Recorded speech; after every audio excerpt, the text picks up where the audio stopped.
welcome everybody to this edition of Strong Professional Perspective Podcast. I'm one of the hosts, Keith Armstrong, along with Uncle Spoke, And aka your aka Karate Man out this motherfucker. and First, your first, boy and your boy Fluke Dog. you starting that cussing early, man. Give us five. hey man, look here, Give my us five. bad. But we good. We good. We good with the one. You know what I'm saying? Okay. So this is Strong Perspective Podcast. 3 years running. So I think we're close to being almost veterans because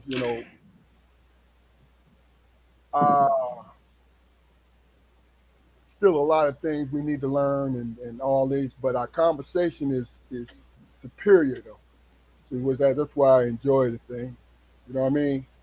But make sure you go to our YouTube channel, doing a little housekeeping. Go to our YouTube channel, like, share, and subscribe. You know, make sure you leave any comments of anything that you want to talk about. Um, Jo- John Armstrong. Hey man, you said we still got some things to learn. You said that because I cussed, brother. oh no, I wouldn't do that. You know why? Yeah, yes you did. No, Yes you did. if it was you knowing me, as long as you have, I would have said, Jacolo has so much to learn, and you just gave us an example of it. No, I You didn't know If say you you did. if you just said Jacolo, that'd have triggered him, man. He ain't for that. And, Jacolo. and you and you know it's gonna be some babies out there now. You have introduced another name to the diaspora, and That's a I it, thought thing. that's No. a pretty name. That's a pretty name. No, no, man, no. Oh, My name is Jaquari. Juqurry. Jaquari, not Jacory, not uh, any other variation. yeah, It's Jaquari. no doubt. Um, please go like, share, and subscribe. We're here every Friday on YouTube Live and also on Facebook Live. But please, go to our YouTube channel. Show us some love. Show us some love. I mean, because once we get a certain point, we'll be able to reach other people. See, you got to put in your time for these folks to give back to you. So guess what we're doing? We're putting in that time. But the quality from no, we was a little drunk in the early days, right? Until we Well, started until we started watching ourselves on recording. I did a replay one day. I don't even watch no more. Look, I knew I was gone when I was doing this. Everything I say, my Hey, hands. look here.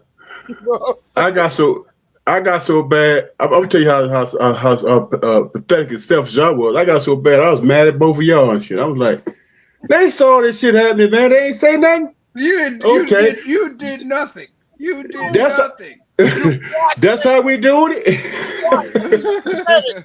you let it just go. Yeah. I thought Look, this was a safe space for us. I was done drinking on the air when I looked at myself one time. The only time I watched the show, my nose is shining, and I was like, "When Irish eyes are smiling, all the world And, seems bright and gay." when, when you're trying to take So, hey, a brother ain't got no comeback other than his head don't say, I ain't mad with nobody. yeah, Why Yeah. everybody mad at me? Yeah. when you take yourself seriously, some things you just got to cut out. So on the average, about an hour and a half, you can not partake in that little bit of time and get and spill out what's in your head. You know what I'm saying? Now, if you take a sip, this is my own personal opinion. I don't recommend this to everybody. But if I take a sip, it gets my creative juices going. My Mm. passion is a fuel to whatever I say. But the thing about it is, this that slight relaxation to take away that anxiety, so I won't be angry on it. I could be saying something very, very good, but my anger energy because of my anxiety on how the world is. That's the Ang- only thing people see. Anger is a legitimate emotion if you can harness it the right way. Yeah, but it runs. Excuse me, but it has a shelf life. It does. Because I tell you, I'll say Does this. it have a shelf life? It does. For me, it had a shelf life because when I was in sports, I was angry because of poverty, and I threw it all into my football and my basketball. Right. Then I got to college. After my junior year, I ran out of that anger, and I didn't exercise the other creative and competitive muscles. So So I had to rebuild them things. so did you shelve the anger, or did the anger evolve? It could have evolved, but guess Because I what it mean, did? because I saw that it ran out. sports weren't the only thing that you were successful at. Now I get that, but I'm saying what sports, what basketball and football did for me was to go in and release every bit of anger. So anger was my fuel, always been. You know what? I never, ever functioned with anger, man. You know what I'm saying? What I functioned with, okay, I was fueled by people who thought they knew me, who never took the time to get to know me, but had an opinion. You know what I'm saying? And I was always offended by that. Now, if that constitutes anger, then, I totally agree with you. a little bit, not completely. No, mine. I can put a tag as anger for me because that's exactly what it was. You know what I'm saying? Every time I got on the court, I don't care how long a relationship I had with that guy I was playing against. He was my enemy. I wasn't going to hurt him, but I had a deep dislike for the simple fact that he had a different uniform on. Period. Period. And this is how I recognized that it was anger because I couldn't turn it on and turn it off. What you describe as anger, man, for me and myself, I would say it was cockiness, man. Seriously, because I had a chip on my shoulder. I had an enormous chip on my shoulder. I didn't talk a lot of shit though. I mean, I would talk like general shit, funny stuff or whatever. But football, I'm looking at the motherfucker in front of me, and I'm telling him like, I'm kicking your ass today, buddy, and there ain't nothing you can do about it. Nothing you can do about it. You better get somebody else to stand in front of me with you, because yeah. Mhm. I was always that guy, man, who challenged himself because I was always being called out for whatever reason. You know what I'm saying? Because I never made waves, man. A lot of people think that was my personality, but it really wasn't. I never made waves. I was just trying to be a part of something. Yeah. You know what I'm saying? Because for me, especially in high school, for me, it was like, are you going to be the one who don't make a statement? We had our uncles who came before us. You know what I'm saying? And they had a name for themselves, and it was always, but are you on the same level with them, or are you just like them, or can you make a name for yourself or whatever? And for me, I just wanted to just be a part of that group. You know what I'm saying? I didn't want to be that guy who was raised in our family who didn't make a name for himself. You know what I'm saying?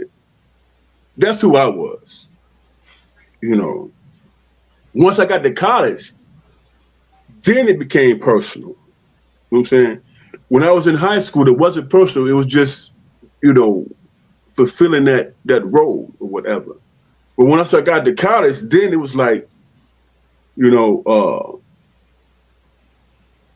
you have this opportunity to do something. You know, like the guy who wrote about us and stuff in the papers and stuff. He was like, "Hey man, you know, you have this next step, man. What you gonna do? Hey man, you can achieve that. What you gonna do?" And for me in high school, it was never that. It was never, you know, personal. It was just, hey man, you part of this is who your family is. But once I got to college, it was like, hey man, you have an opportunity to prove this or prove that. You know, and then I had a focus. You know, and I stopped being angry because it stopped being about me trying to fit in with everybody else, and it became something about me personally, what I can do. You know, I didn't just want to be, you know, somebody that, hey man, you know, he just be mentioned on the team. I wanted to be that guy everybody looked to and say, hey man, you know, we were good because you supported us or you made us this way or whatever. And I started to discover that part of myself. You know, once I left college, the Hall of Fame thing didn't even cross my mind. Matter of fact, when my coach first called me, he said, "Hey man, I need you to do so and so such so I could put you in the Hall of Fame." And I was like, "Hall of Fame?" You know. And then he started running it down and said, "Hey dude, this and that and so forth. What you gonna do?" I was like, "Oh shit, I am in the I am in that realm. I am in that position, man." You know what I'm saying? And then that's when I started stepping my game up, and that's when I started recognizing what my game was. You know what I'm saying? I used to be what they used to call him, the garbage man. I used to be that guy, grabbing the rebounds and putting it back up. And then I moved from that to that. Hey man, call this play for me because I got this sucker behind me. You know, Okay. and it was a transition. You know, I think everybody have different motivations. You know what I'm saying? Um, my love for something. Like I said, I played angry, but my love for those games gave me the opportunity to get rid of my anger.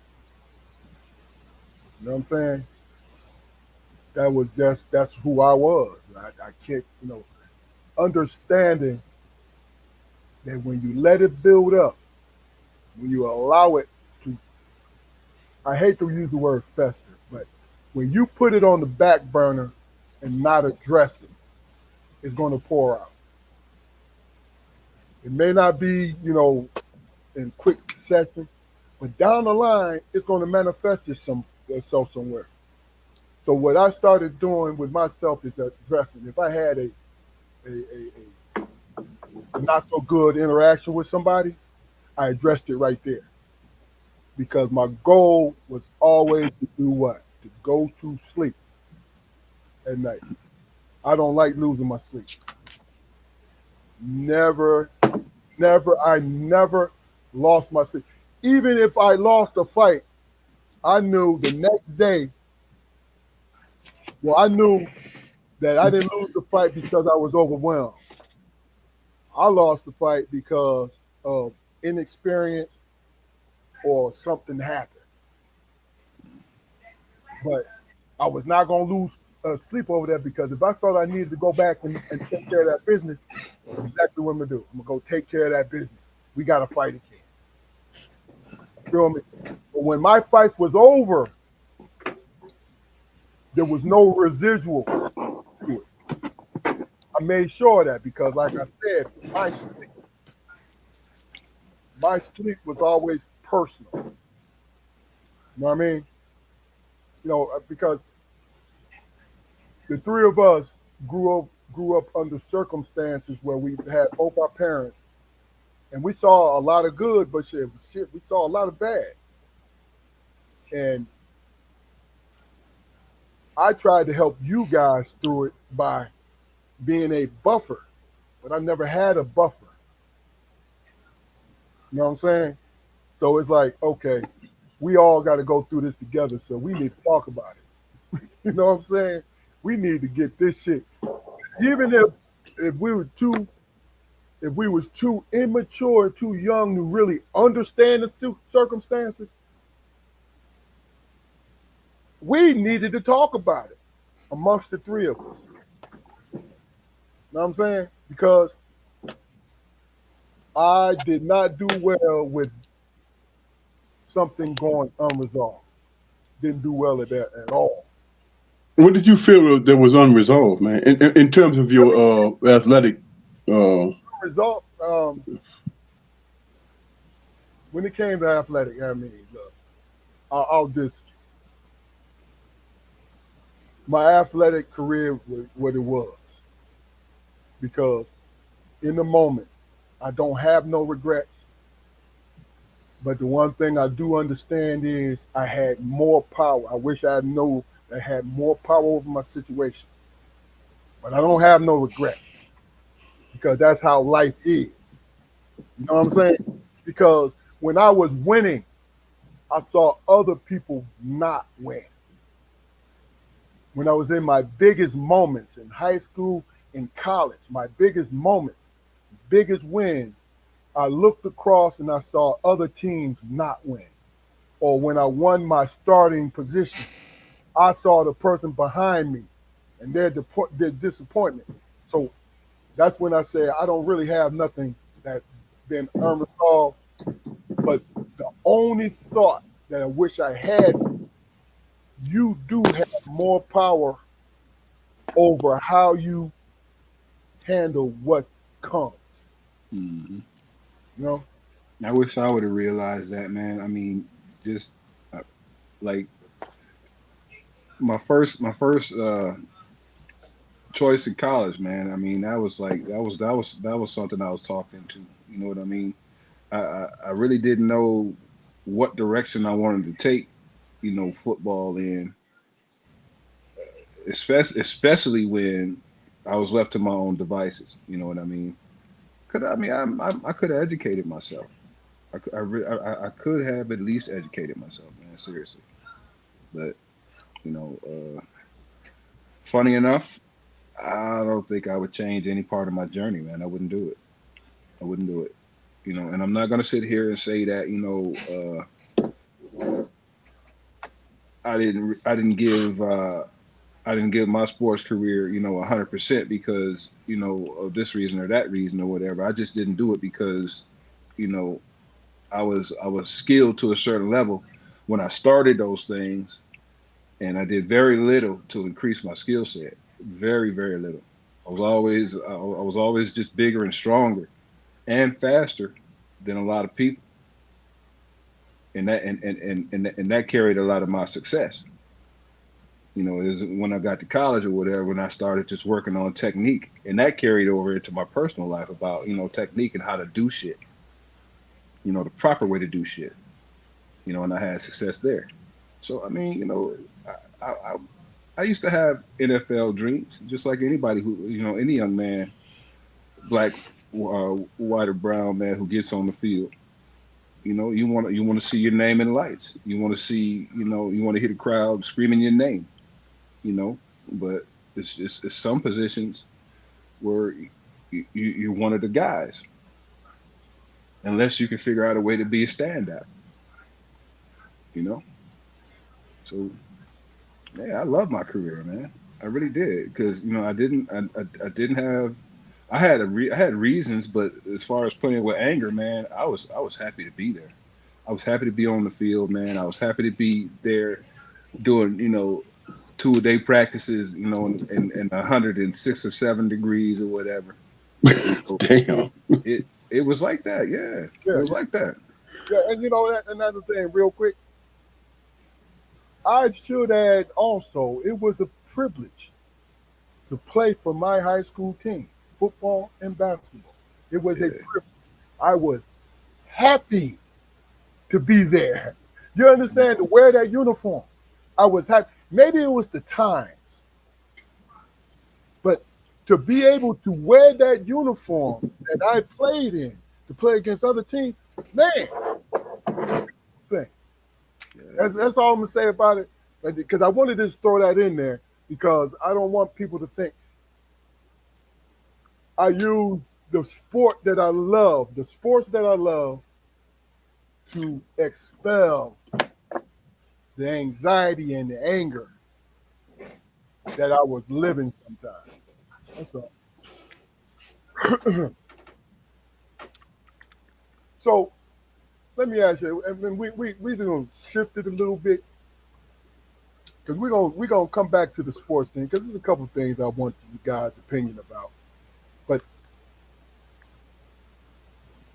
I got a fresh one today. This yo, my barber, my barber. I've known him for 12. No, I've known him longer than that. 25 years. But he's been cutting my hair for 15. And we gotten to know each other. And one thing, the magical thing about barbers is when you have a relationship with them, you really don't have to tell them what you want. It's kind of like involuntary reflex, right? But I was sitting there, and the one thing I love about barbershops, that especially in the black community, is underrated. I'm sorry, underrated is the conversations in there. So my question to you guys, and tell me your opinion about this. I had a revelation, and I said barbershops are important because men get the opportunity to find out that we're not alone in a lot of the situations that we're going through. Because Yeah. we listen to each other's stories and we find a lot in common when it comes to women, when it comes to work, when it comes to community. And I think in my eyes, it is very underrated what it does. Now, it doesn't give you complete answer, but what it gives you is community. What are your takes on it? I could agree with all those sentiments, man. It's for me, it's very important. The usual suspects, usual suspected traits in a barber, man, a personable dude, a personable person. Because I've had ladies cut my hair also. That's one thing that I really haven't found since I've moved to my city is a consistent barber. You know, and I'm not a chair hopper. I am not a chair hopper. Yeah. You know what I mean? And whatever your opinion on that is, I go with what the barbers say. Barbers don't like chair hoppers. But if you got 6 or 7 heads in front of me, brother, you know, I can't be loyal to you and pay the bill. I can't do that. I'm gonna give you the courtesy. Hey man, I got Yeah. you. Oh, you know what I'm saying? And if that's the case, I'll let you choose my barber. How about that? That's always a good thing. Though. See, Yeah. and usually barbers, especially the one who own the barbershop, if he gets behind, if he's a good quality dude, and he know that you waiting like 3, 4. This is what before because you got to think about what the pandemic did was you had to call to make an appointment. You know what I'm saying? So that kind of erased it. But before then, a good barber, what he would do, like, hey, Keith, I got 4 ahead of you, man. Why don't you go to my man here? Mhm. You know what I'm saying? So what you think, Damon? Yeah, I did that once or twice and had to come home and line my shit up right. Oh, I'm not getting out that chair until this motherfucker. No, I'm sorry. For me, man, when I used to go to the barbershop, man, I did it for conversation, man. Real talk. You know, you meet good people, man, like minds. You know what I'm saying? And being having the opportunity, man, to kick it with people like that, man, is a good thing. And the barbershop becomes more than just going to get your haircut. It becomes something that it becomes like a community type of thing. You know, and there's arguments and there's respectability. You know what I'm saying? How many times you been in the barbershop and you argue with somebody and it didn't escalate, man, into something Yeah. where you stop talking to a person? Yeah. You know what I'm saying? You come to the conclusion that, hey, man, I respect your point of view. I don't agree with it, but I respect it because it's men talking. You know, and there's no, of course you're going to be challenged to a certain degree. But that happens in all, in any situation when you don't agree with a person. When there's respect in it, then you can go away thinking, man, you know what? I can deal with that. I feel comfortable in that setting. You know. You definitely learn that if what you have to offer conversation is not grounded in certain shit, then you probably shouldn't interject anymore, bro. Yeah. The best barbershop I ever went to, man, was I went up to see Keith, man, and sat there. I think it was downtown Pittsburgh or whatever. Sitting there kicking with them brothers, man, listening to it and like learn some shit or whatever. And then at the end of when I got my haircut, you know what he said? Hey man, that'd be $5. Yes, sir. I missed them. And I said $5? Mm. You mean to tell me Yeah. that I could get good conversation, a great haircut, and learn something? What is that? 90, 92, maybe 93, something like that. And then my man kept calling me sir. And I know he was older than me. And I'm like, man, I could do this all day. Yes, sir. Was he wearing a white jacket? Yeah, he wore a barber's jacket. If I Yeah. all them old heads, they was. Hey, look, all three of them was old heads, man. So when they had something to say, and they was running numbers out of there too. But if they had something to say, it was some golden shit. You know what I'm saying? Man, I left that. I was like, Chief, man, that was crazy, man. Yeah. Is that what a dude told you that the young boys make you barber? You said the young boys what? They make you barber. Yeah, yeah, yeah. Because, look, let me tell you something. What I used to do, I used to go in there. I told him, look, cut it low. I told my barber, I don't want you to touch my hairline, right? And I want you to cut my hair backwards, right? And to this length.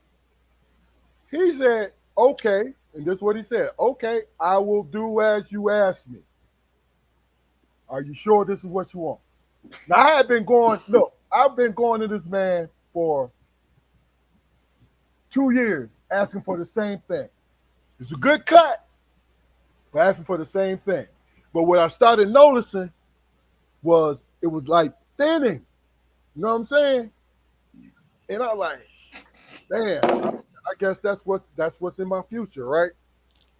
So one day I cut all my hair off, cut it all down, and I was wearing a zero for about 6 months. So I grew it out, and as it was growing out, I said, "Damn, I ain't thinning out," and started brushing my hair forward. I was like, "Oh shit!" So I went back to him. This is funny. This is a professional for you. I went back to him. I said, "Hey, I wanted to tell you something. I understood what you was doing. You didn't tell me what I should do. because I never asked. Mm. You gave me what I wanted. I said I thought my hair was thinning, but I realized having you cut it back, just the way it was, the way my hair grew, it's gonna look like it's thinning. He started laughing. He said, "Hey, you the customer." Exactly what he said. You don't know what you know until you know it, man. That's like Hey, look at when I first got with Nikki, like first couple of years or whatever, I was wearing size 14 shoe. And I was always complaining about my doggone feet hurting and shit, right? So she finally got tired of it, and first she took me to Walmart, got me a pedicure, got all my goddamn toenails cut off, and then she took me to the mall and got me a size 15, which was the proper size shoe. And I said, "Well, shit, these 15 don't make my feet look pretty like the 14 do. But Pretty petite shit." Damon, I'm gonna tell you the crazy thing. When he was in college, and I had some extra money, I'm buying them cleats and I'm buying them just some sneakers and walk around sneakers and shit, right? I'm buying them 14. He said, "Hey man, I don't wear 14s, I wear 15." I said, "Damn man, why didn't you tell me?" 2-3 shoes later. Because there was free pretty shoes. Goddamn. But it had you told me, What? no, hold on. Had you told me ahead of time, you would have had the right size and free pretty shoes. That's all I'm saying. Had I told you that ahead of time, I'd have been biting the goddamn hair, wouldn't No. I? Shit. Why would I buy you some shoes that's too small, bro? You said Hey, you'd man, have been look. biting the hand. Yeah, man. Look, Man. I ain't had no reason to think that you would stop, Keith, but I didn't want to risk it. I needed shit.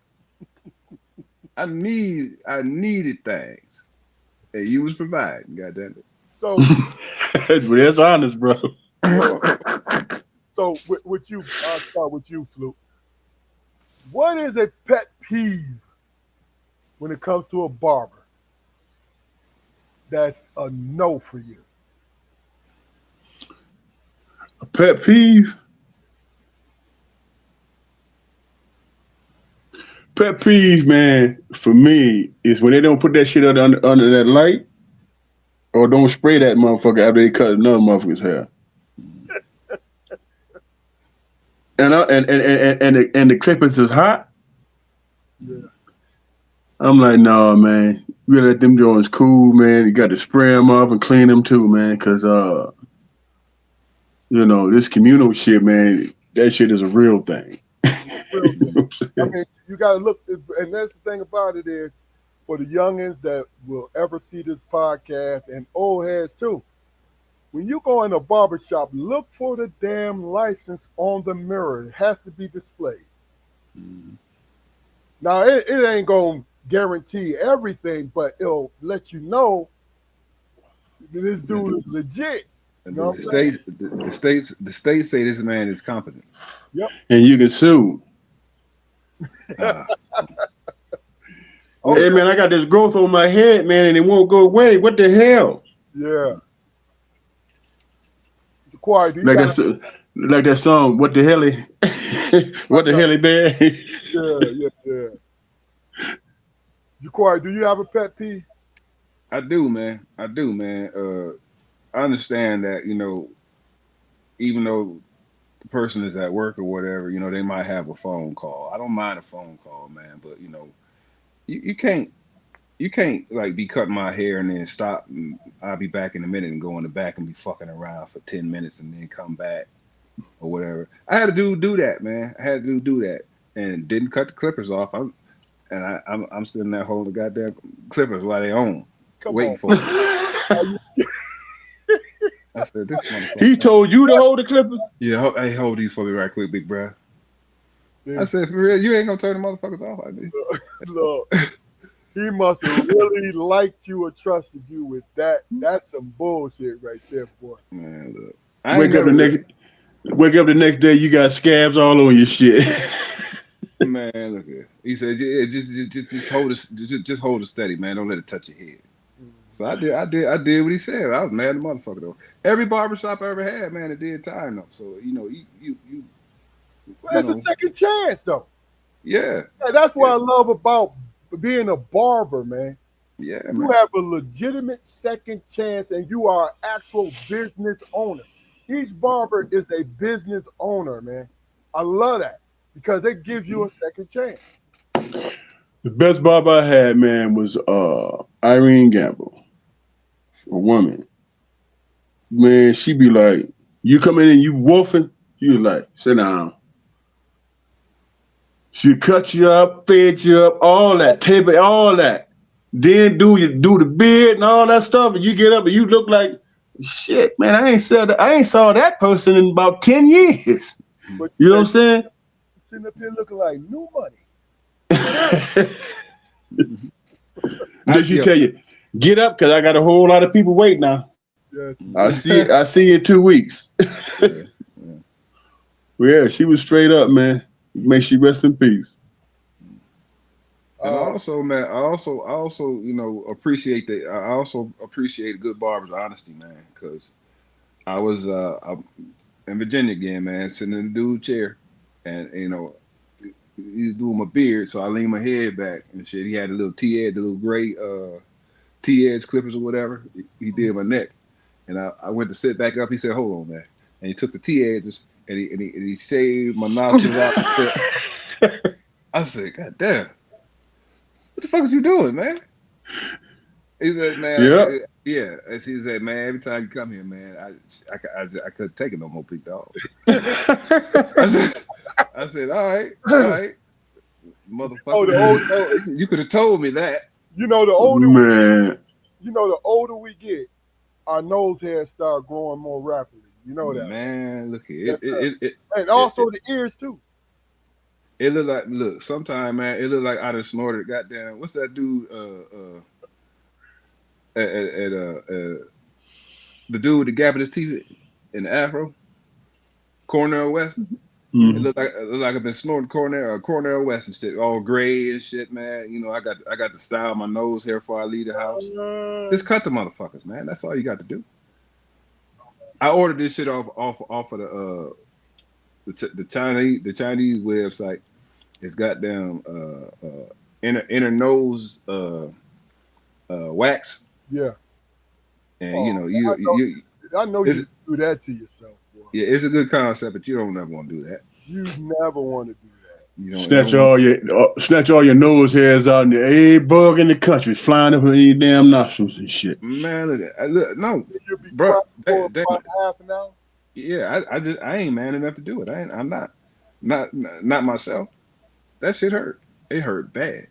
I'm gonna tell you something. It bad hurt. I'm gonna tell you. Here's what it was. I took my time. I've been blessed with every barber that I had that has always been a very good barber, professional, right? The quality of the cut, it varies, man. I mean, because you got guys with the old school, you got all these different things, right? Different variations, but when they are professional, yeah, that is key. It really is. You know what I mean? Hey, I saw Miss Irene. She cutting the brother hair. He got dandruff bad as hell. And everybody in the room seeing this shit. But she whispered and said, "Hey, baby, go home and get you some Head and Shoulders and wash your hair. Yep. Use your nails to scratch all them flakes out." You know what I'm saying? And then when they left, she said, "Better not bring his ass back up in here." You better get it right. Why? And let me correct myself. She didn't cuss. She didn't cuss at all. She was like, "Why would somebody come in here not washing their hair, man? That doesn't make any sense." But she didn't front them off, though. You know what I'm saying? She just put her stuff under the light and sprayed it down and said, "Okay, next, hey, go wash your hair, get all the flakes out of it and all that. And come back and see me." Yeah. Hey, man. And chat, if you out there, man, I want y'all to chime in on this. Hey, man, do y'all hold y'all breath while you're getting your hair cut? Hold your breath. Yeah, I don't breathe. I don't I breathe, but it's very timed or whatever. You know, especially when you Why? know Well, explain to me what you mean. because I mean it's just say somebody's like close to you What or up, whatever. bro? What's going on, KB? Say somebody's close to you, man, and they cutting your hair or whatever, man. And, you know, they breathing or whatever, and they breathing, you know, into your nose, into your mouth and shit, man. And you know, you exchanging air with motherfuckers, man. I don't want that to happen. I don't want that to happen at all, man. You know, so I'd be like, you know, Oh, okay, just I see what you're saying. I thought you were talking yeah. about the odor of their breath, but you just talking No. I don't know what the odor of their about breath is because I don't smell it. the germological. Yeah. Word, the germological. And as I get older and shit, man, you know, I can't hold my breath that long, so I got to ask a motherfucker to stop. See, look, I'm gonna tell you something. If motherfucker get that close, now you're talking about breathing in the back of his head. I get that. I understand. If you're doing it like that, that's cool. But if he that close that you feel like you got to hold your breath, No, I mean all that. I mean, when somebody when they're on the back of the head or whatever, you know, I sit there still like it is a personal.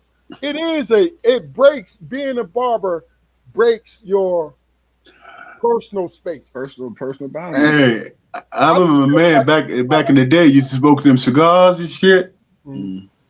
and be up in your face, and you be like, Breath smell like a goddamn campfire out this piece. goddamn, like a motherfucker drinking shit shakes and shit. Mm.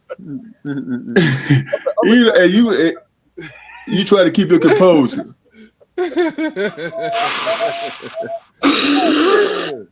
I'm gonna tell you really and truly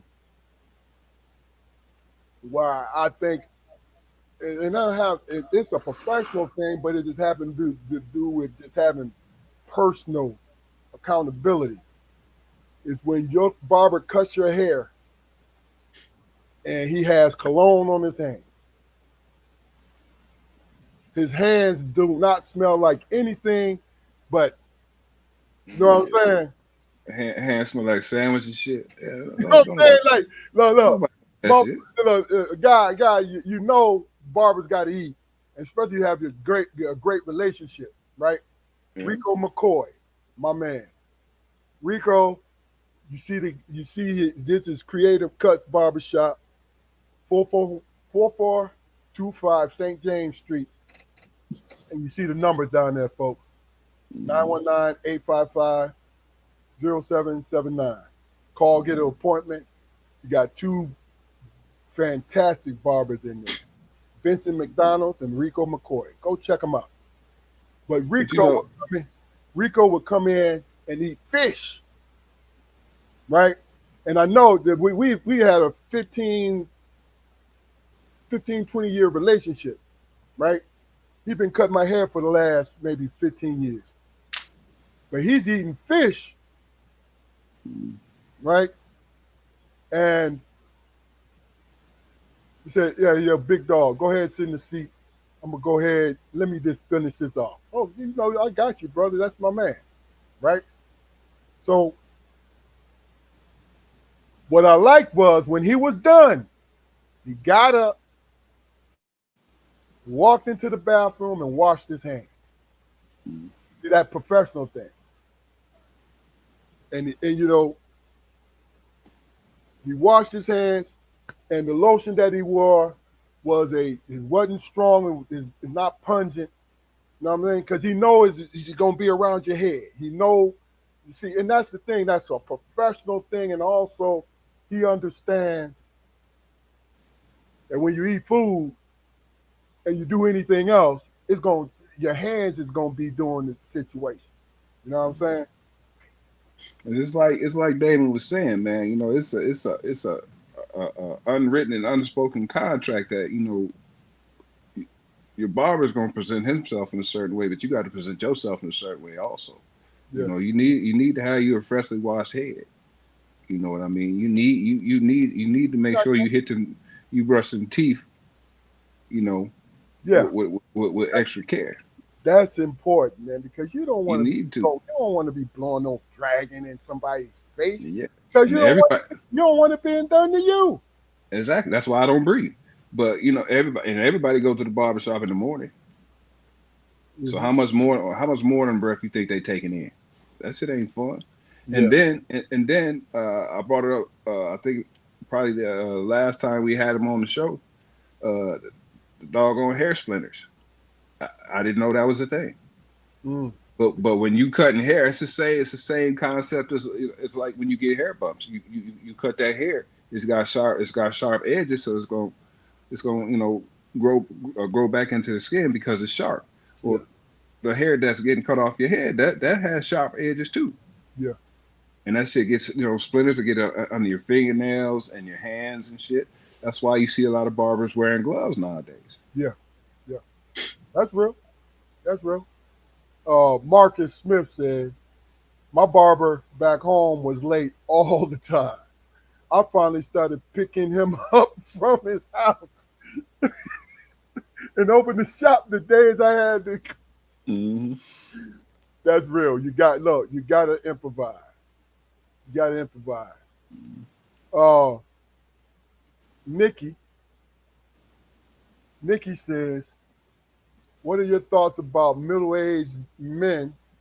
That's men, it's supposed to be an N at the end of it, dyeing their hair and their beard. Me personally, it's the same thing as women getting whatever, man.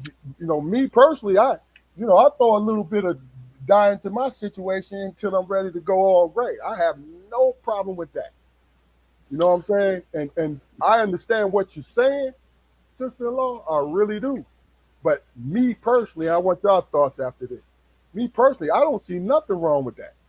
Just get the right shade of dye. Because most black men is dark brown. But what we do is we get the jet black. So that shit make you look like fucking let me think of an actor. Hulk Hogan. Hulk, Hulk Hogan. Hulk Hogan in his villain stage and shit. Yes, yes indeed. That's real. But you gotta get black men have to get dark brown because that's the color of our hair. Is dark brown. You feel what I'm saying? So what do you guys think? It's that Taiwan. Yeah. What you guys think about it? Me personally, I don't give a damn, man. I done lost the fight with the gray. It just, it is what it is, bro. Yeah, that's real. That's real. You know what I'm saying? That's real. Right now, because I worked for 30 years and could not wear a beard, right? So I can wear and if I don't carry, it's gonna be a lot of gray in here, right? I said to myself, this probably last year, I said, you know what? I'm gonna give myself a year. I'm growing it out. I'm gonna give myself a year and I'm going to work on this and I'm gonna put the darkness in this because I never got the opportunity to do it. I want to see myself like this. I couldn't do it when I could just grow it out. Now that I can do it, like, yeah, I like this. I like it. Because you know why? Because I didn't get a chance to do it. I'm getting to see, having kind of see exactly what I missed. Let me put it like that. Yeah, I don't have any particular negative feelings about it. I mean, I wouldn't do it though. For me, I just couldn't turn up with a black beard. You know what I mean? I couldn't go to work with a black beard. Wouldn't nobody accept that. They Like, would look at you like, yeah, like what the fuck? no. You know what they would do? Because they wouldn't understand what was going on. They would look at you and say, "What you do? What you do, Mr. Armstrong?" You done lost weight? Yeah. Shit like that. You done got taller? No, motherfucker. Damn. Leave me alone. Keith Barnes said, no, I don't hold my breath. I've been lucky to not have a barber that had an odor as a boy, it was one that would let his crouch touch my arm. Fuck, he No, was no, he didn't. traumatized. And No, he didn't. when he spin the chair to the side, I had to I was tucked tight in the chair. Hmm. Okay, I get it. You said, hey, man, what the fuck is your angle, man? What the hell you doing, bro? Hey man, get your balls off of me. You want to get your balls off me, buddy? I mean, fuck you doing? But no, I ain't say I don't hold my breath because I'm Hey, scared of no body or nothing like that. I just don't just like the exchange of breath to me is an intimate thing. You're look, germaphobe. Yeah. look, you sitting in the damn chair and your shoulder get tired of holding the motherfucker up. It's like, hey man, what's going on, bro? You leaning up? What's happening, man? Mm. I mean, you got to ask the question, bro. Hey man, what you doing, bro? I mean, Yeah, that's See, I true. got the stretch Yeah. to keep your nuts from brushing up on me again, motherfucker. man, dude, I can't even imagine that bullshit, bro. For real, man. That's crazy. That's crazy. That's crazy work right there, man. Yeah. Last thing about this, right? I've grown to become very close to my barbers. I think I think what it does is they are exposed to every personality in our community, every personality. You know what I'm saying? And I give barbers a lot of credit. See, it's easy for bartenders because you're giving them liquor. You know what I'm saying? Barbers, you're dealing with sober minds.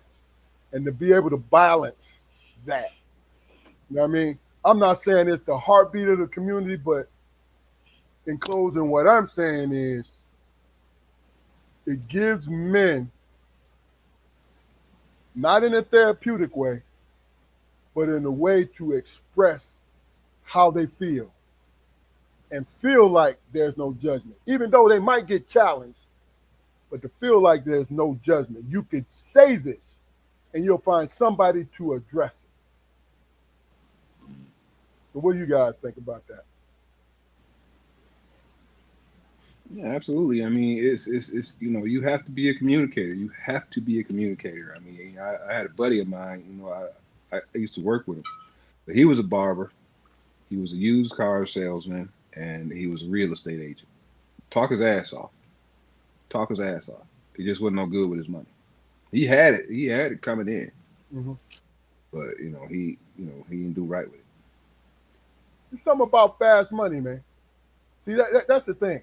Your mentality, your head got to be right for fast money, and it's legitimate. What you're talking about is legitimate, but it's all every occupation you just talked about.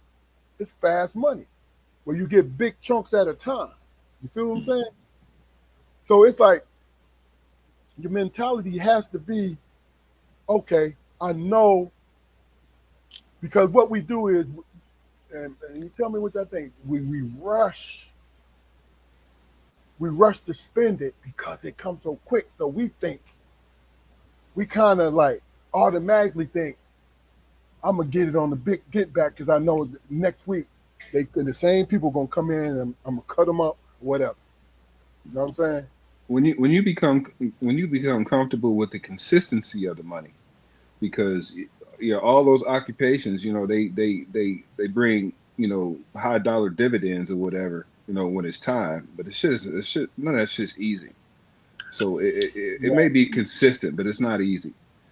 So when you become comfortable with the consistency of money, and you know that you always got an avenue, to get it in, then you become comfortable with a certain amount of money. If I Well, can, if I can clear five G's this week, which is close to, if not my regular nut, then I'll be fine. But if you can get your mind to a place to see that there's a point beyond that, a point to where 5 G's is a drop in the bucket to you, because that's what you're capable of doing if you can consistently make that $5,000 a week. Make it work, man. I think that's what it is. Damon, what do you? If you making that kind of money, it's all based on your skill set, man, and what you earning. You know what I'm saying? Only easy money is dope money, man, and dope sell itself, bro. You know what I'm saying? Yeah, Anything else, I get that. anything else, you earning that, man. You building your clientele. Yeah. You know what I'm saying? You putting your product out there and you winning. You know what I'm saying? That ain't easy money. No, hold on. Let me add this. You don't think it's easy money in which you love to do it and you have a gift and it don't take you time, like this maybe 40 minutes at a time and sculpting art, that's easy money right there. Yeah, but I mean, it's motherfuckers who pull concrete for a living who love it. That shit ain't easy, bro. Yeah. And I get what you're saying. I'm just, I mean, I get that. I'm just saying. I understand the concept that you're trying to portray. I understand that, man. But if you put out a product, man, and you put your name on it, that's earning, bro. But see, that's the thing. When I say easy money, is why I even responded to what you're saying, because you put it in the category as hustling. No, that's not what I'm saying. To me, Emma? when you're because you said you brought up the example of making hustling is easy money. No, what I said, what I was saying is, in terms of, because you have a gift, you have an artistic gift. right? Barbers are artists, man, because they're able to fade you, they're able to shape you, they're able to do these different things. You know what I'm saying? They're able to do that. I consider them artists. Now, other people may not. So my thing is, some of them do it because it's easy for them to do, but some of them do it because they love it. You feel what I'm saying? So me, if I'm doing something that I love, to bring it on home so y'all understand what I'm saying to you. If I'm doing something that I love, that's easy money to me. That's easy money to me because I love doing it. Whether or not I know. I'm sweating and I'm standing on my feet all day, it's still easy money because I love it. I know a brother, man, that's bad as hell cutting hair, and he do it because his family, and that's Julio. Mm-hmm. Julio can cut your hair however the hell you want it, Okay. and he do it because of family. You know what I'm saying? And I always thought, damn, what if he just did this as a living? Oh, he'd get paid, man, because he's great at it. You know what I'm saying? And the whole time he got the conversation too, and he makes the time go fast. But it's a mystery to me why he didn't make that his living. But he is great at that shit. Well, if you think about it,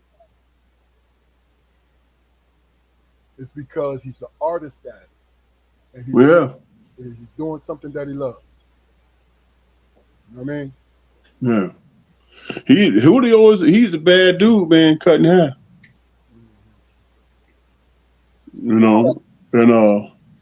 But go ahead, finish though. Then we gonna. I think. Well, I ain't gonna speculate, but he's very good at cutting hair, man. I got you. Because I'm gonna tell you, because y'all been victims of this with me. Y'all always been victims of this with me. When I see a talent in both of y'all, right? What do I do? What do I do when I see a talent in both of you? As we was growing up, as we've been living, what do I do? Hey, man, if you go do this and if you concentrate on that, then this is going to happen for you, right? That's what you just did. No, this is what you used to do to me. Fluke, especially when you're playing sports. Man, why the hell are you making this so hard, man? Same thing. That's the one thing that you was a master at. Simplifying shit. Flo, do this, man. You know, and I'll be like, man, I ain't, man, why you all that? I'll be like, and then I try this shit. I'll be like, shit, this shit is easy. I remember, man, one time, man, you had came home from college, and we was out there on the course playing against, because everybody wanted the challenges and shit. We out there playing. And I'm out there running around and this and that. You was like, Flo, hey, man, time out. Flo, that man is trying to go to that goal. Why are you running behind him? Stay in front of him. I took that shit to college, bro. Yeah, you know why? Because I don't give a damn how fast you are, how many times you could dribble between your legs. Only thing I had to do was stand in front of your ass. You got it. You got it. You're right. The way simplify is the perfect word because that's the thing. It's something that you love. You have to do what? You have to understand it clearly and understand where your strengths are and how you can make sure where your weaknesses are that you can make them into strength. I mean, that's just what it is, man. And standing in front, cutting a brother off is not difficult, man. All you got to do is just be fast at anticipating where you're trying to go. So, and that's it. So let me ask y'all a question. What is your definition of head of the household? Does it have to do with, excuse me, does it have to do with your gender, being a man, or is it other things that's added into it? There's no right or wrong to this. I'm just asking your opinion. Chat, please put in the comments what you guys think because I'm curious about this because lately we've been caught up in the battle of the sexes in the black community. We've been caught up on, whether or not a woman should follow leads and the man should take over, even though he don't know what the fuck he doing. But also a woman trying to saying, "Hey, we should be partners in this," but when the chips are down and they become overwhelmed when they take the lead, they look at you. Now this is from past experiences. They look at you and say, "Why aren't you leading?" They don't say, "What are we going to do?" They say, "Why do I have to take on this burden?" When they took on the burden. So I'm throwing this extra sauce in this for a reason. I want you guys to really just give me your definition. Also, you chat, your definition of head of household. So I sprinkled that other stuff on there just to be controversial. But go ahead. Anybody? Anybody want to go first? Man, to me, man, head of the household is that just what it sounds like. You in charge of shit. Now it doesn't mean you in charge of all the shit. There's certain things that my wife has never done, within this marriage.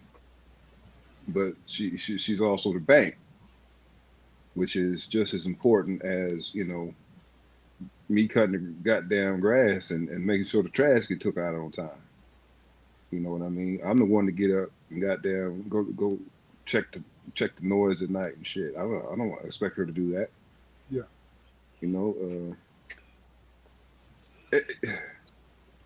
I don't know, man. I mean, it's my views are can definitely be categorized as non-traditional or whatever, man. Because just who my wife is, with her opinions and her forever to voice those opinions or whatever. I've had conversations with people about how I need to treat my wife and all this and all that. Mm. She just I I talked to a dude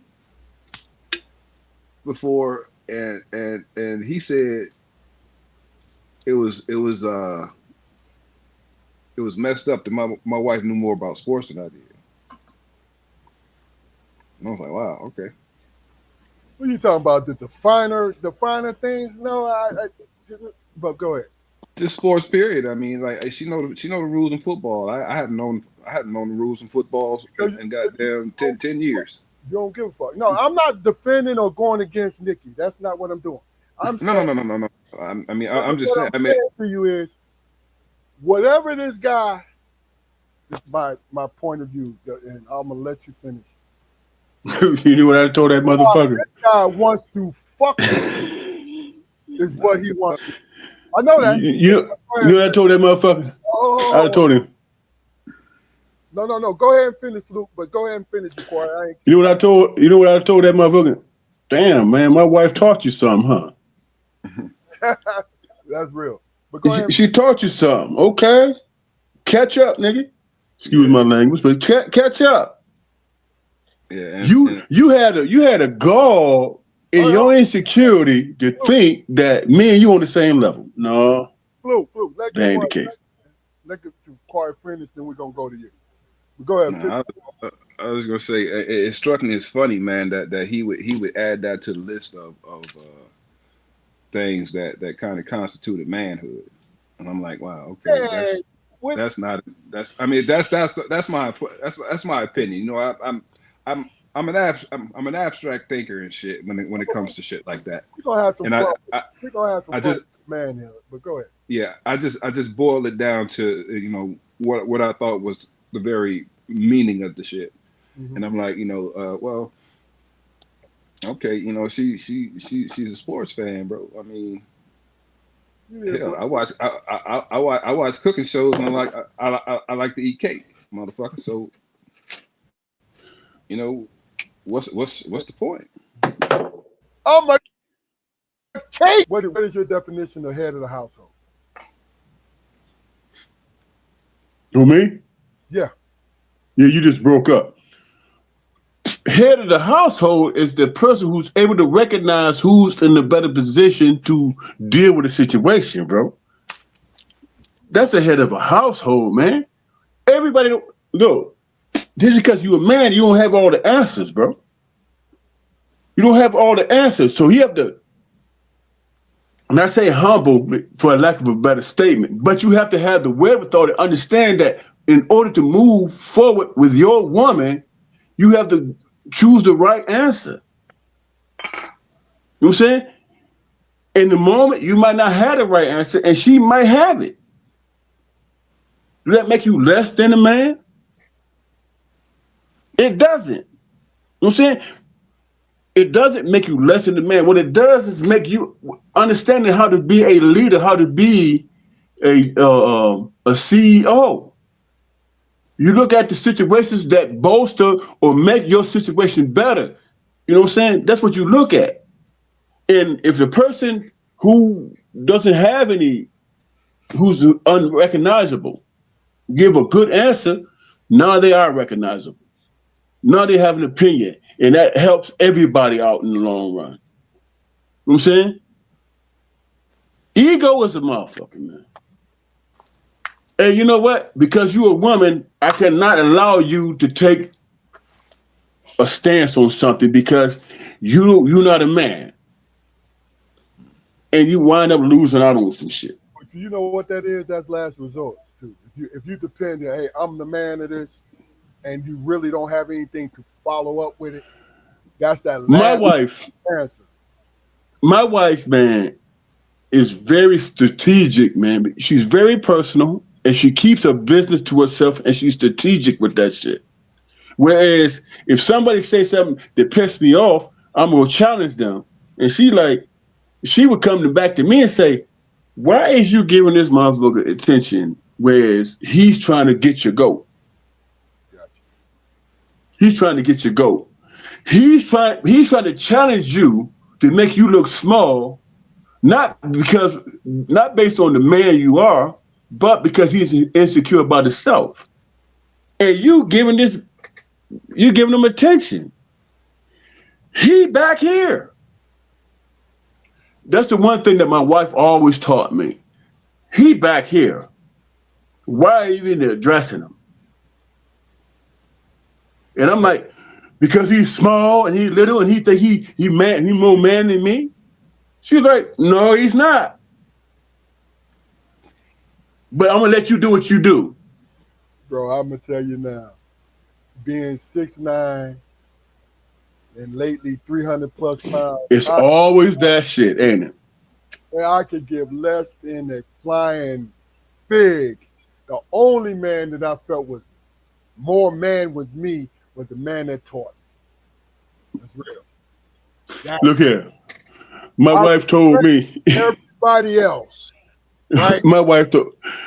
I came to my wife one night, man. I was talking to her about this clown ass dude, right? And she listened, didn't say shit. Now, if it was really important, she would have been like challenged me and questioning me, but she didn't say shit. She was just listening. And I say, why you so quiet? Because I can't understand when you talk to me about this clown ass nigga. It is what it is. Hey, if I was to say to you guys that the black women in particular are trying to secure the same rights and freedoms as black communities trying to secure in America, what would you say to that? From in their homes. Say that again. Yeah, black women are trying to secure the same rights and freedoms in their homes that we as a community are trying to secure in this country. Are black women subservient in general in homes, bro? Tradition tells us that we want them to be. Everybody, everybody, almost everybody on this podcast circuit want them to be, because that's what they're talking about. That's what they're talking about. That's what they're talking about. Let me answer the question. Well, let me finish the question, bro. You did, didn't you? No. Let him finish. I'm done when I'm done talking, bro. That's what I'm talking about. No, it ain't what you're talking Go ahead, about. finish, Bo. No, he did finish through. I was trying to answer it, but see, me personally, a woman has to be under a dictator who really and truly want to control them for them to even make that statement, right? Because really and truly, if we love our wives, we'll allow a lot of latitude in our relationship. For you to say that you allow anything, man, is kind of stepping on toes. First of all, it's not stepping on toes because our wives allow us, and it's a voluntary allow, Jaquar. It's a voluntary allow. You see what I'm saying? I don't want you to read too much in the word allow, because you are cooperating with your mate, period. But if you feel you got to fight to get certain things, that person is not for you. I'm sorry. You might love them, but if they do not give you the room to be who you are, I'm talking about in all positive stuff, they're not for you. They're not even close to being for you, bro. You feel what I'm saying? Damon be back in the moment, folks. So this is my point. I'm not disagreeing with you. What I'm saying to you is how you see it. What angle that you see this stuff. You feel what I'm saying? Because what we're doing is we getting pumped with outside opinions. Keith, how is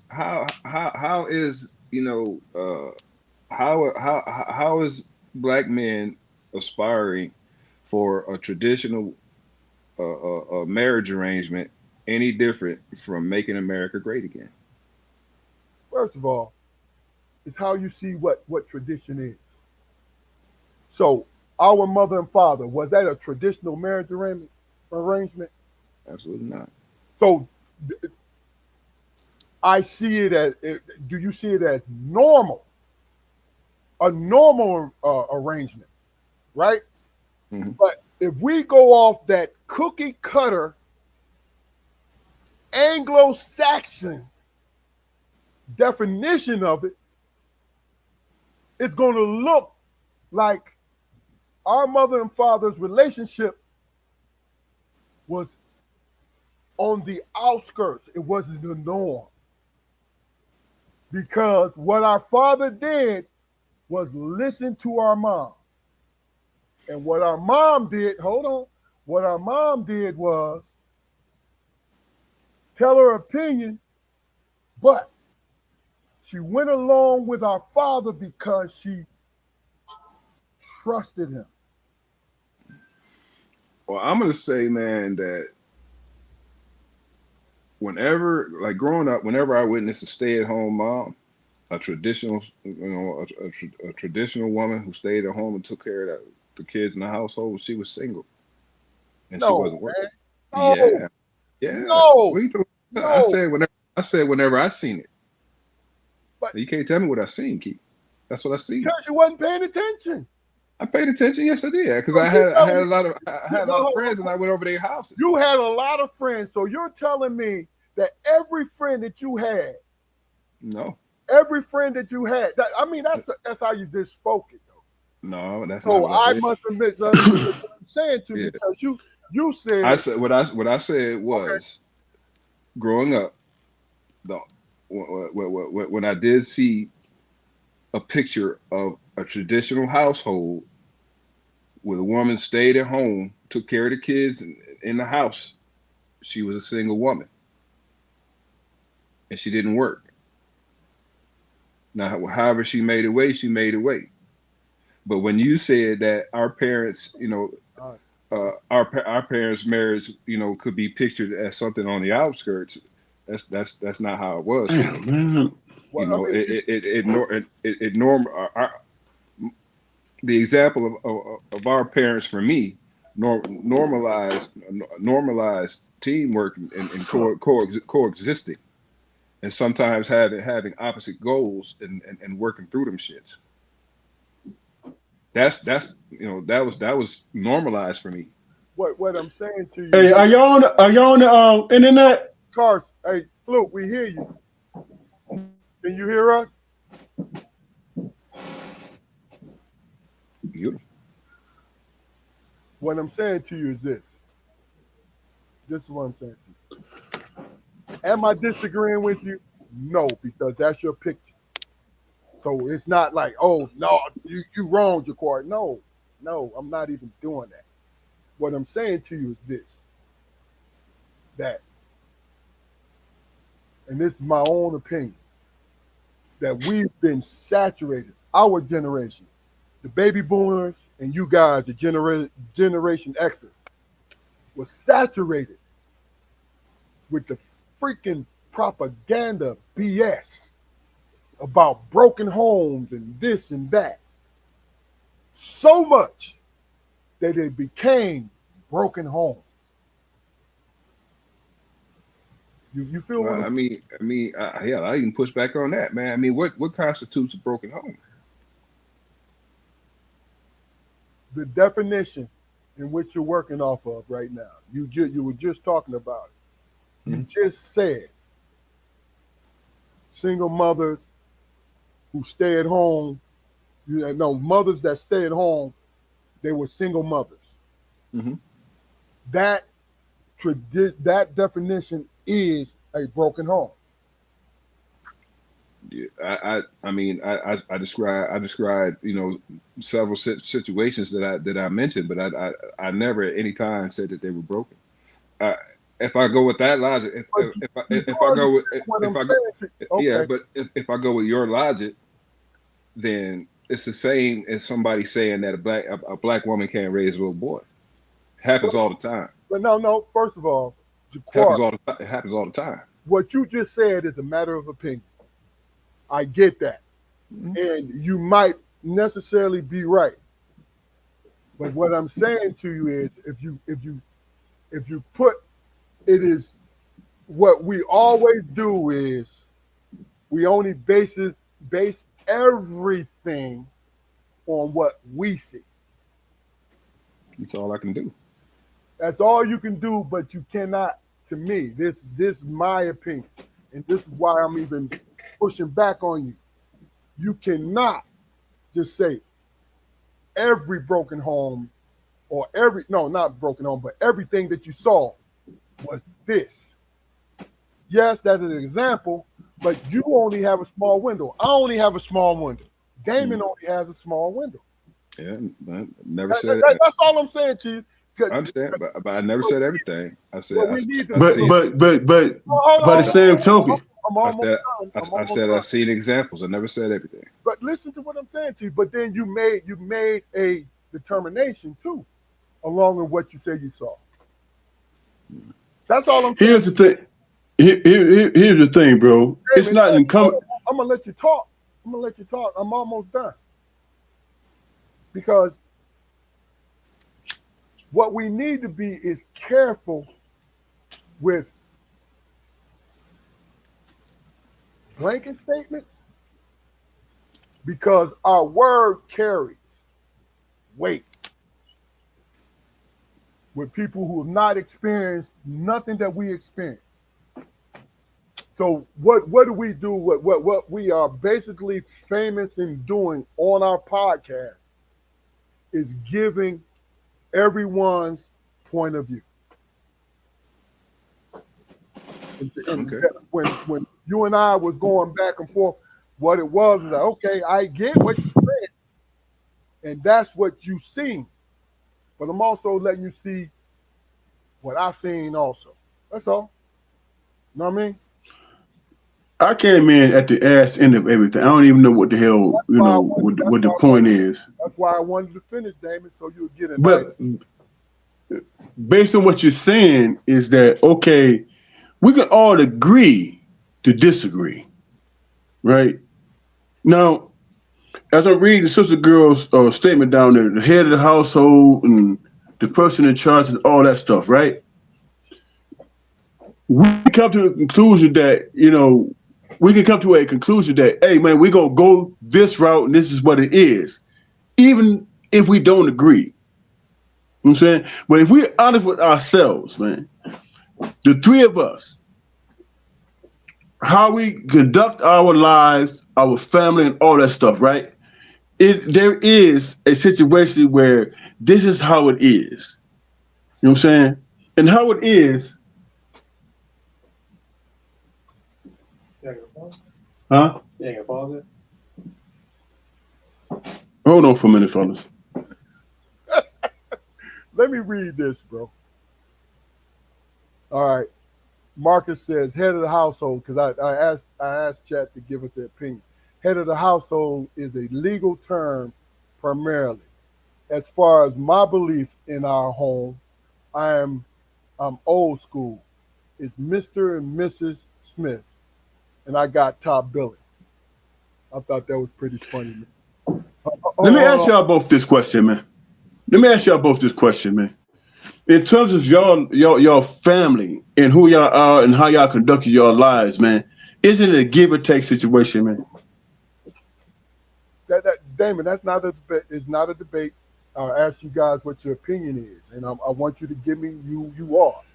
That's all. Well, I'm trying to get an understanding, because in terms of my opinion, it's a give or take thing. Okay. You know what I'm saying? It's not, you know what I'm saying? I can come to the conclusion that my ego is this and that and whatever, and what I think, how things should go, you know what I'm saying, is how I think how life is and how it should be conducted or whatever. But in reality, that's not the case. There are times when I was wrong and my wife, checked me on it, and I realized that I had to go go a different route, you know what I'm saying, to have understanding. Yeah. You know what I'm saying? I am never in that position where I say, you know what I say goes, that's what it is. That is not a conducive way or a way to be in terms of success or moving forward, being okay. You know what I'm saying? Plus, it don't fit your personality either. But go ahead. Finish. What fits my personality is that I'm a selfish ass dude. I could, my attitude would be like, hey man, you know what? You against me, and then I'll fight against that. But I have to have the wherewithal to say, if I trust the person that I'm with and how we trying to conduct our lives, I am willing to see things different. And might come to a conclusion that I was wrong and this is right. And that in turn might make my wife more in the position of being right than I was in that certain situation. Yeah.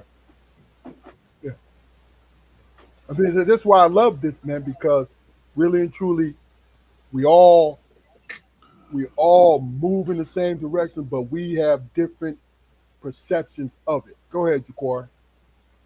Yeah, I truly believe, man, that as a man in a marriage, it's my job to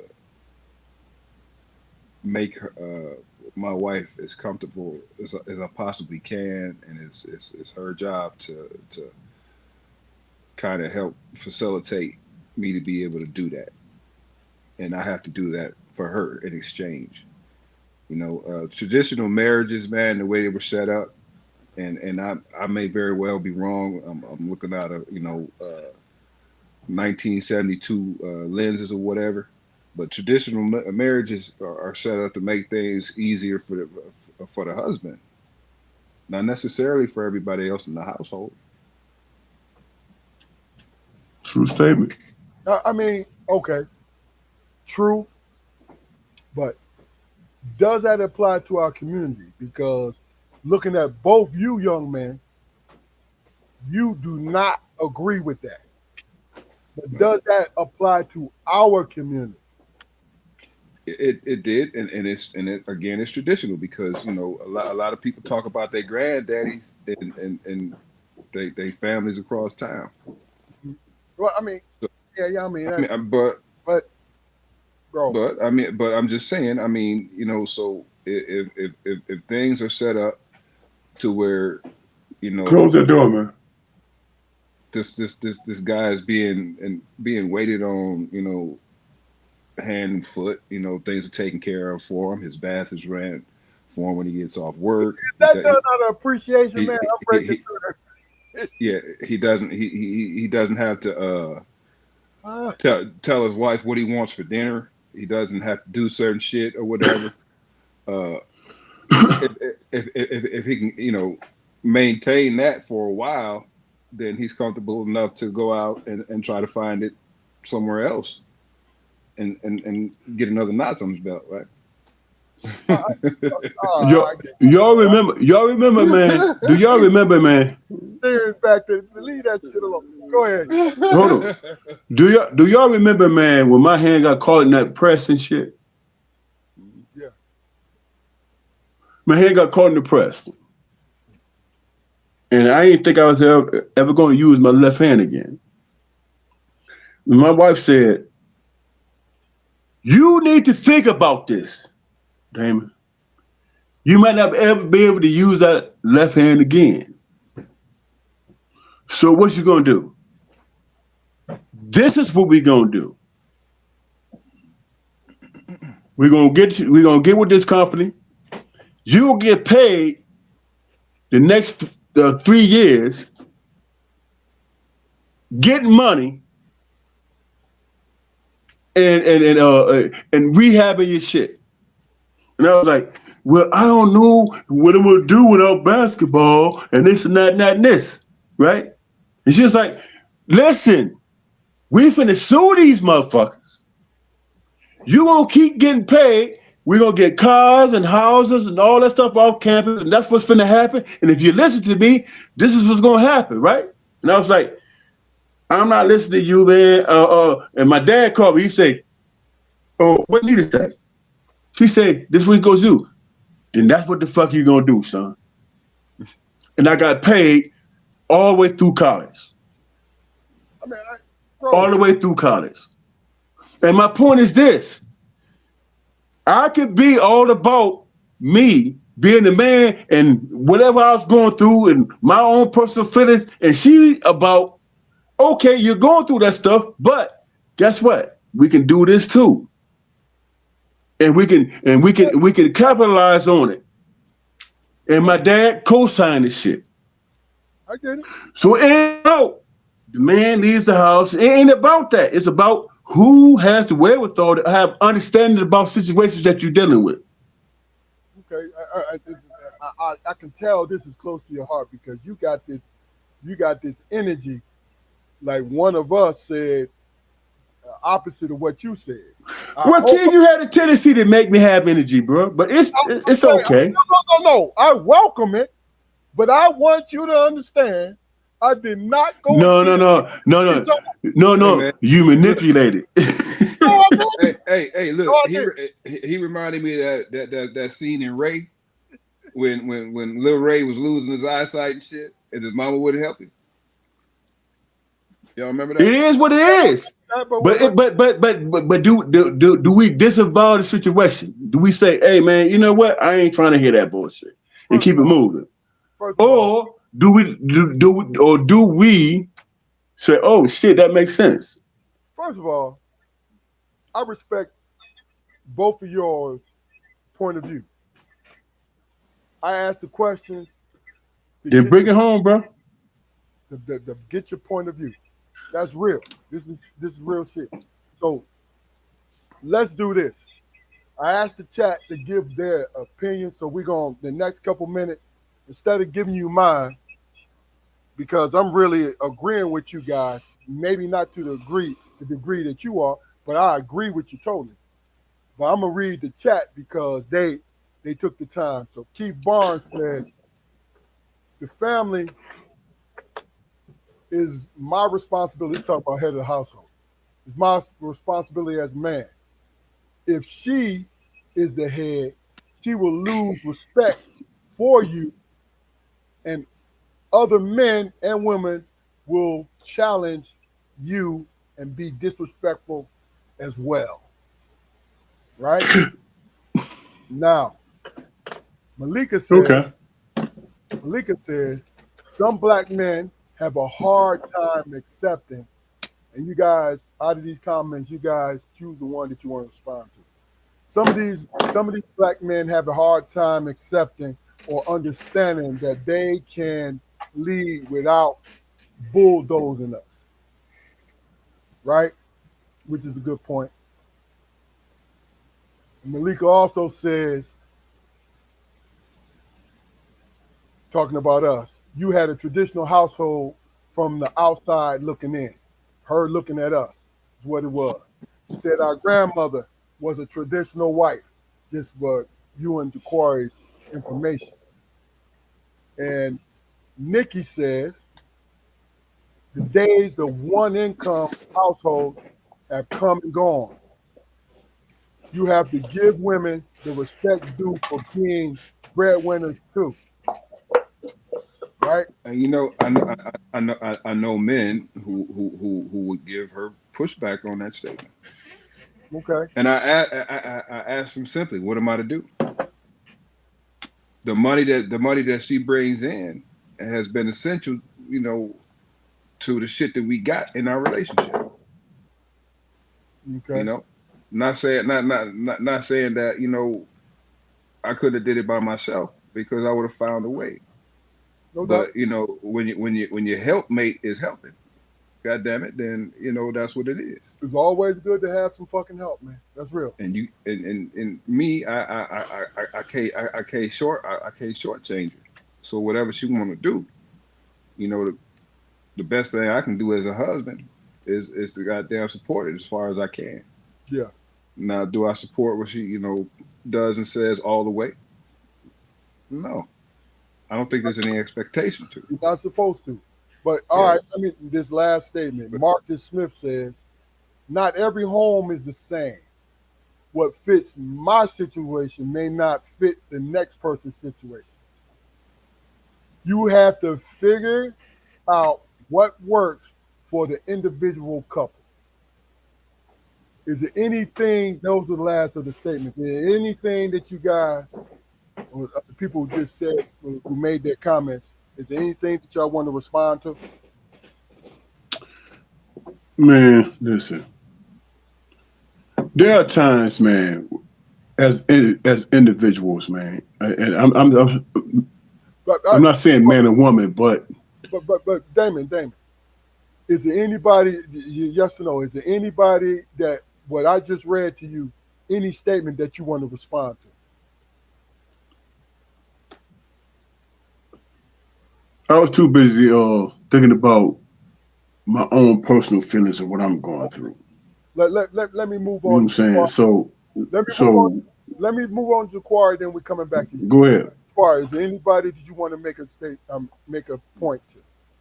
No. All right, Damon. So what was you saying?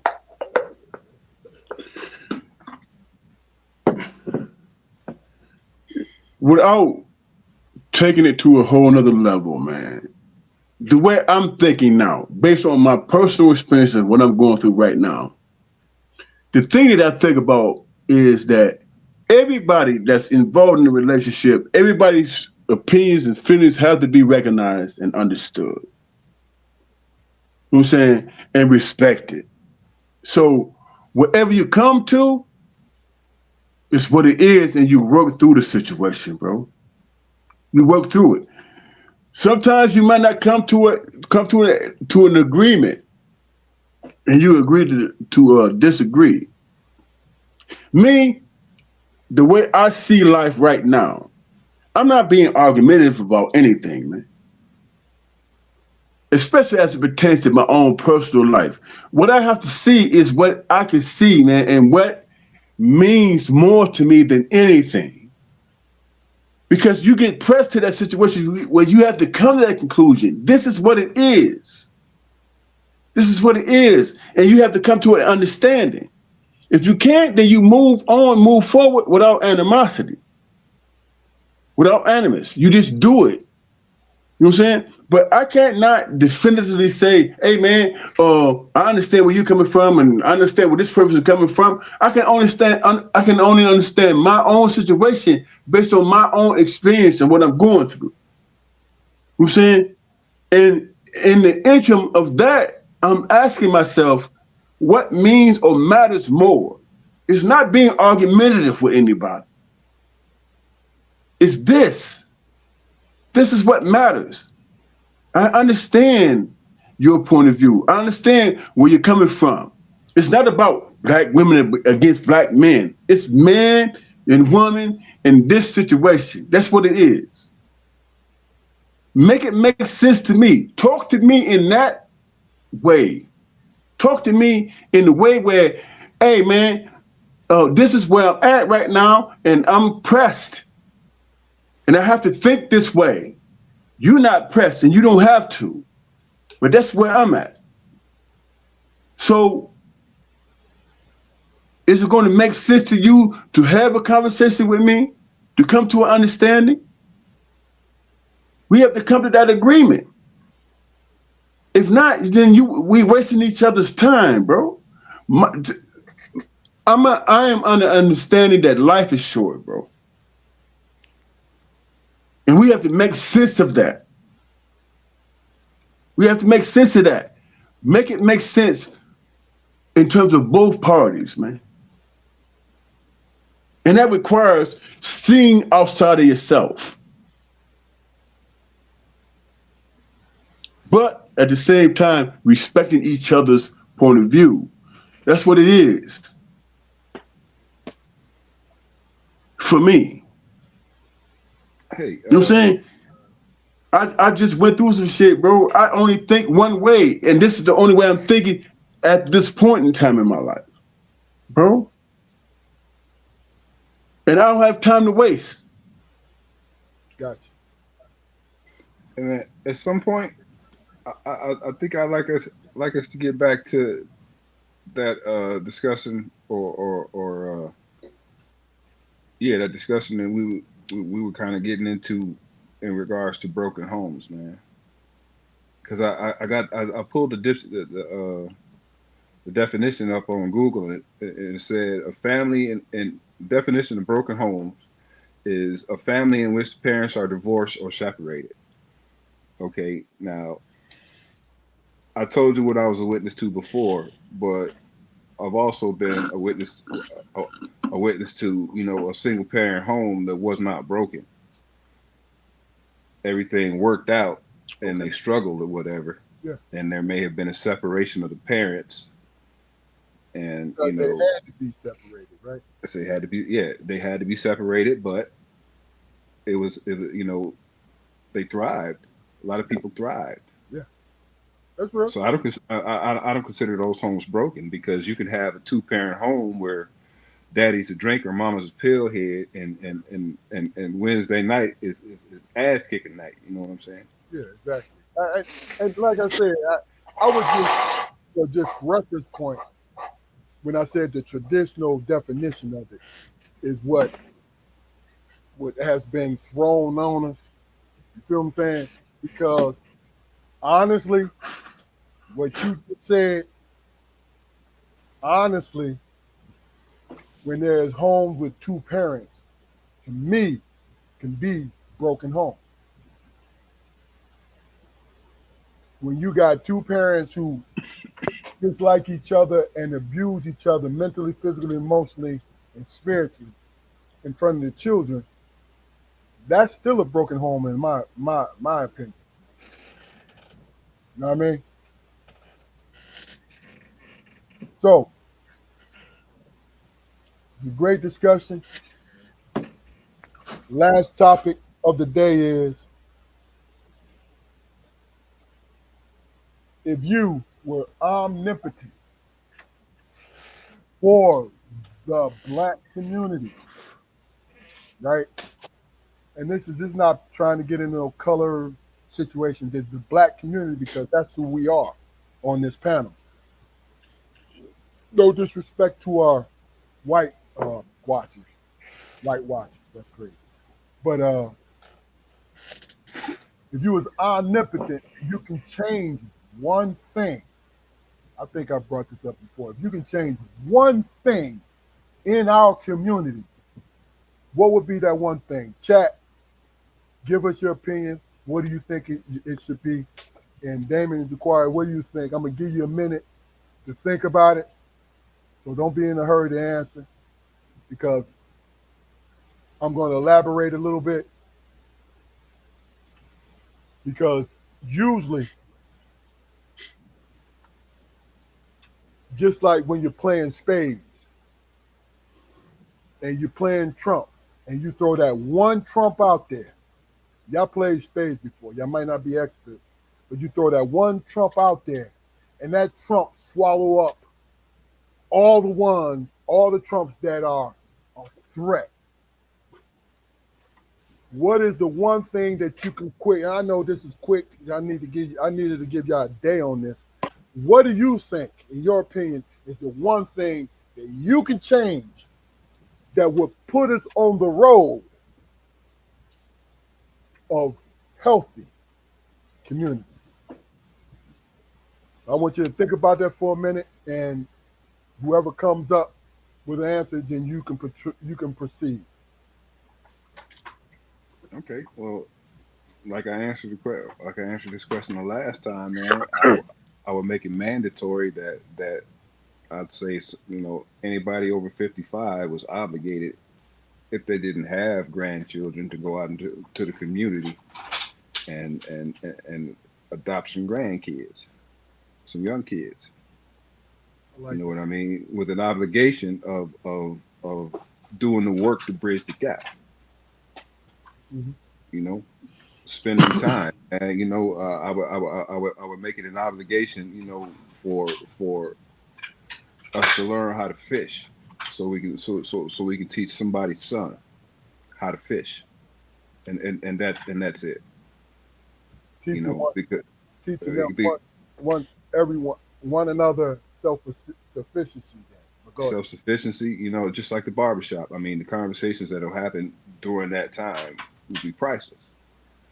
You know, I would make sure that every little girl had an auntie or a play auntie or a play granny that they can spend the weekend with, so they can understand how women operate in different households, because it ain't the same.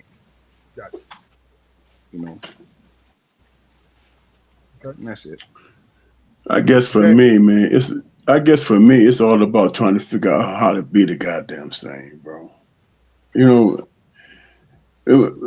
I think we as a people, man, we continue to deal with the same argument and the same bullshit each and every damn time. And the only reason why we are being outmatched is because they speak louder than we do, or they hold on to their shit louder than we do. We hold on to our shit. You know what I'm saying? You have to have an understanding of what the hell you're dealing with. And if you're dealing with two people who's being selfish and dealing with different situations, you can't tell me how to be black. You can't tell me how to survive a situation. No, what you got to do is tell the people who speak for you how to deal with me. You know what I'm saying? Because if you don't, you the fucking enemy too. And then how do we live our lives, man? How do we conduct our lives moving forward? It's going to be chaos. It's what it's going to be. As a black person, I cannot speak or say anything against Trump, because the people that's being silent is being spoken for. If you don't want chaos, then you go against that motherfucker who's speaking against your principles. That's what you do. It ain't incumbent upon me to do that shit, because what's incumbent upon me is to trust you, not to trust you or them. That's what it is. You know what I'm saying? There's no gray area. There's no comfort zone. Either you're going to deal with it or you're not going to deal with it. If Trump speaks for you, then that's what it is, and then we'll go and we'll take it from there, and we'll defend ourselves accordingly. Okay, Damon. If he do speak for you, if he don't speak for you, then speak up, and all I got to do is sit back and wait for you to be the first one in line to fight the fight. So, Damon, what would you change being omnipotent? What would you change? I'm not going to change anything, because if I'm being omnipotent, I'm not going to change anything, because I'm speaking the truth. There's no lie in what I'm saying. There's no deception. It is what it is. I'm being attacked from all directions. And the only thing I am doing, being omnipotent, is speaking the truth. That's what it is. And they say the truth shall set you free. If that's the case, then deal with your people. Yeah. And let me sit over here in defense in terms of the struggle and fighting to survive. And that's what it is. Gotcha. Okay. I'm not finna argue with a white liberal talking about, hey man, I'm with you and I'm for you.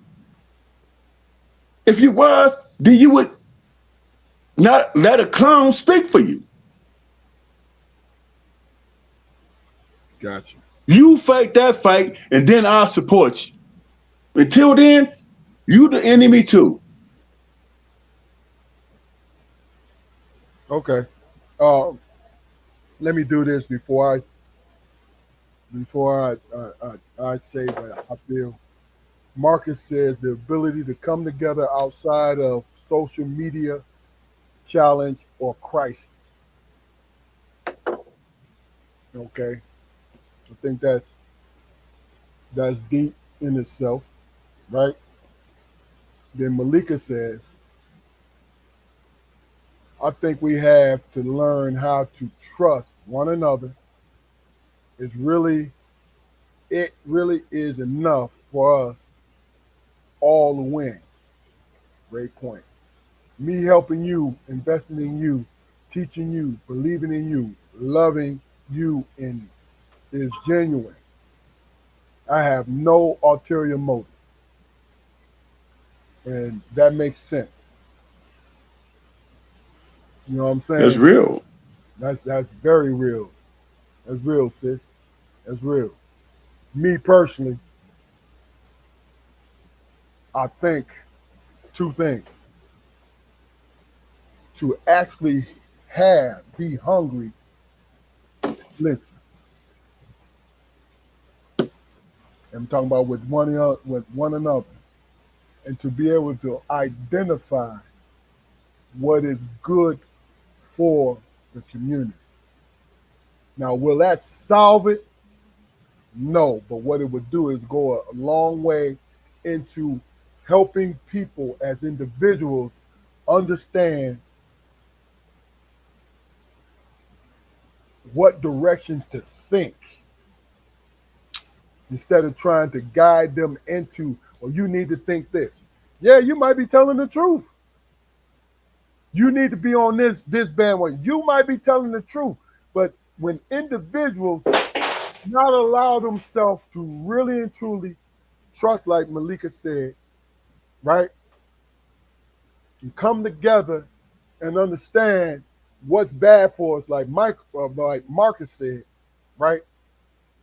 You're going to always, as a group, have mistrust.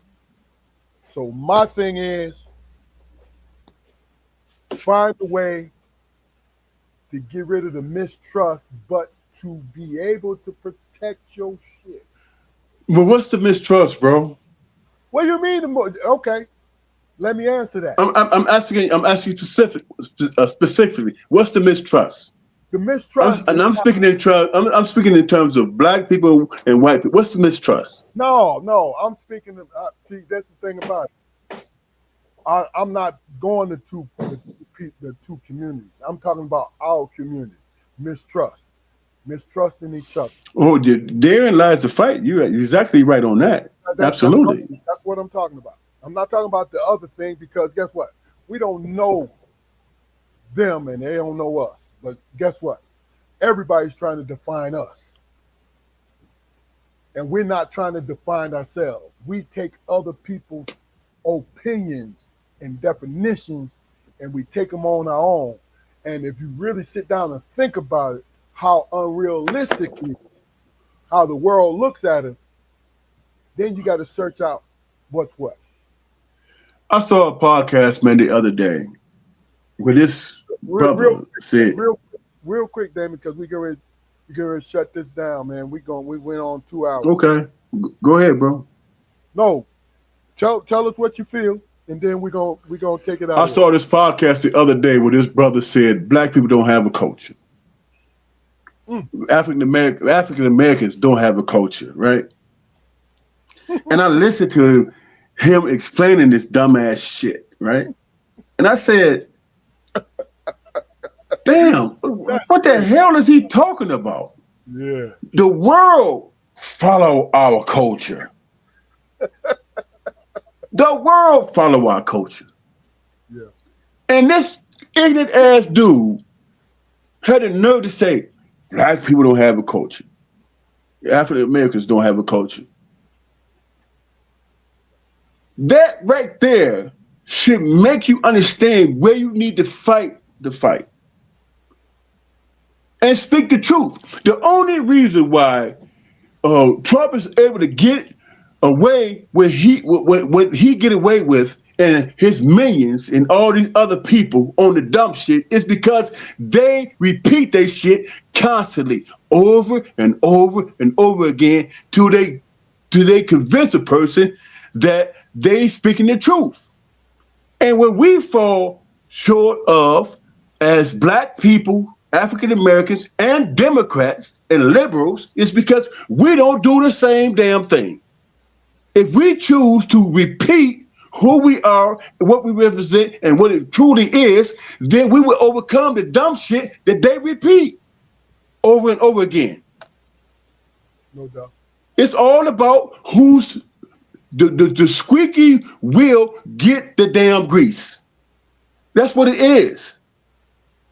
They can sit back and say all this dumb shit, and we sit back as black people and say, damn, that's dumb as hell, that's corny as hell. And we let it go. And they continue to repeat the damn shit. All we have to do is say, well, hey man, look what we worked together with.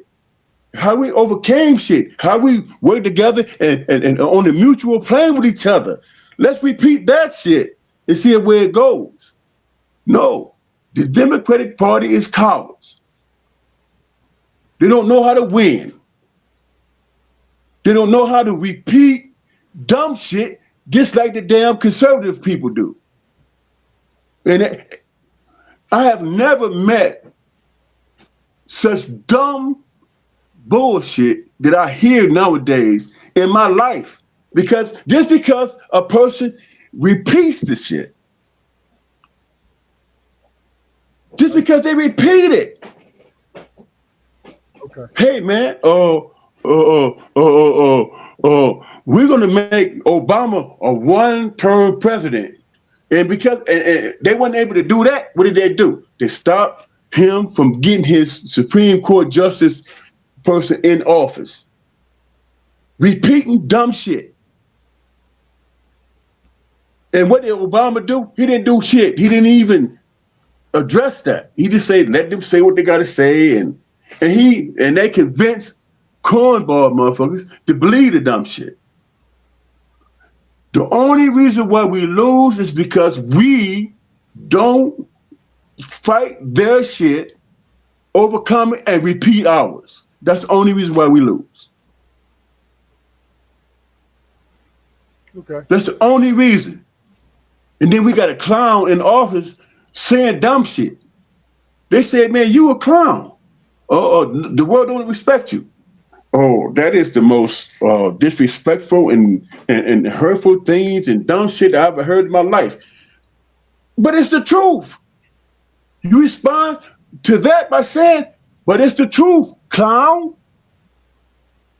All right. And you continue to say it. You a clown. Okay. All right, Danny. Don't ask me if you ain't want me to. No. I asked say you, my piece, bro. But I asked you, but what you did was you switched that shit up, and you said I hate Trump for about 10 minutes. And I ain't say I hated it. I did not say I hated the man. No. Listen to what I'm saying. See, I just answered you. I hope the dumb shit he do in some way he might be successful at it. Gotcha. Because he affecting real people's lives. But he's a clown. All right. And we need to say that shit over and over again. Man, why are we dealing with this clown ass dude? I got you. Why people paying higher prices and shit. And he getting people out of jail who deserve to be there. You see, here you go. Stop, man. Stop right now. Because we say why should I stop, bro? No, we're gonna say that for the next show. I'm telling you, we 2 hours in. Had you brought that up, that would have been a lot of. Well, that's what I want to talk about. I want to talk about this dude letting motherfuckers out of prison that deserve to be there. Bro, it is what it is, man.